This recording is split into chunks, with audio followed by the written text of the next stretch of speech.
Joey Mallory is a precocious teenager, at least he is according to his grandfather.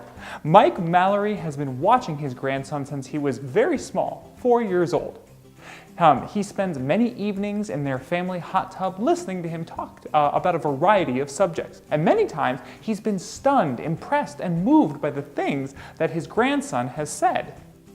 3 of us would oftentimes end up in the hot tub together.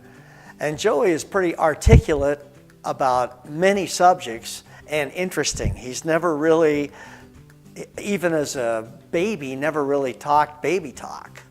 So he talked in complete sentences early, and he started saying these things that were interesting, funny, profound, everything I wished I could do. And so I started kind of writing about them in the mornings, basically for my family. Now, Mike was so moved by these things that he was saying that he began to post them on his Facebook for everyone to see and enjoy. Now, quickly, people began to take notice and like these short blurbs that Mike was posting about his grandson's talking. People including his 50-year friend Tom Carrol. Now, Carrol saw people's reaction to Mike's post, and he also saw a new side of Mike, a side that was vulnerable, submissive, and somewhat grandfatherly toward his grandson. He thought that there was a story to be found here. Mike, if you know Mike very well, you know him to be extraordinarily private and very resistant to anyone ever telling him anything about anything. You never tell Mike what to do because he'll not do it, or it won't go well. But Joey was telling Mike what to do. Joey was humiliating Mike, and Mike was honest enough to write it in the story, and of course it was funny, So there again, to rephrase it here, I just simply saw Mike from an angle that he had refused to show anybody, another aspect of, yeah, you're human. So he decided to change the Facebook posts into a full-fledged book. He took Mike's stories and filled them out with Mike's voice in his literary style.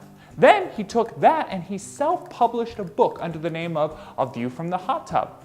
And they're releasing that book this Saturday, and they want everyone to buy one this Saturday. If they will all buy it on the same day, on Saturday the 13th, there will be a bump, and Amazon's algorithm will notice it, and hopefully we'll get a little extra mention, and they'll push it forward as a new and popular at some level book, and we'll sell a few extra copies. That would be fun. That would just be great to see. Now, we asked Joey, what does he think about having a book written about himself? I barely even knew about The View from the Hot Tub when I was 8, I think, when he started writing it. He was typing on his computer, and I was like, get off the computer, I want to get on the computer. It was like, I'm writing View from the Hot Tub. So, as I said, the book, I didn't even know about it until a year after he started writing it. So, I was like, oh, okay, this is something he does normally. He writes really long Facebook things, and it's really annoying. I just felt like, okay, this will move, this will never be a thing. And look where it got me now. We also asked him, what will he think about this when he's older? I think I'll look at this when I'm older, something like, I was a weirdo. Still am, but I was smarter then than I am now. Probably be embarrassed by it. I'll be like, wow, I hate my hair. I want Joey, as you were asking him in his segment of the interview, what's he going to think of this in another 10, 20 years? He's going to look back on this and he's going to laugh. And he's going to get a kick out of it. He's going to appreciate that his grandfather paid that much attention to him.